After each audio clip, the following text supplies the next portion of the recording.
pang report gikan sa kauban nato sa gawas nga bahin.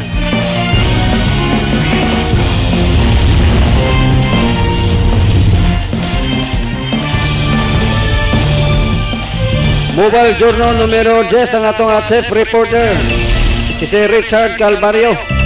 Mamatod pa sa iyang report. DepEd Secretary kuna pag-alis ni Vice President Sara bilang DepEd Secretary, Senator Bato de la Rosa nagbigay niyang reaksyon. Sayron ta ang dugang detalye pinagi sa report sa atong Mobile Journal numero 10, Richard Calvario. Sir Richard, please come in. Sa buong mundo.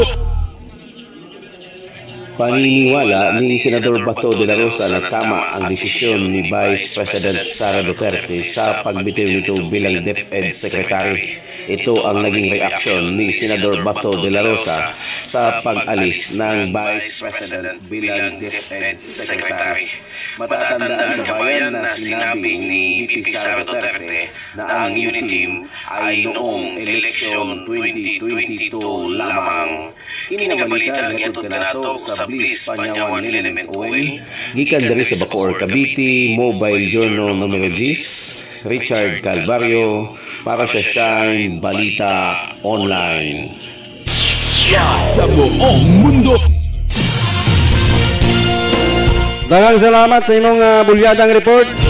Mobile Journal numero 10, Richard Calvario gikan sa Manila.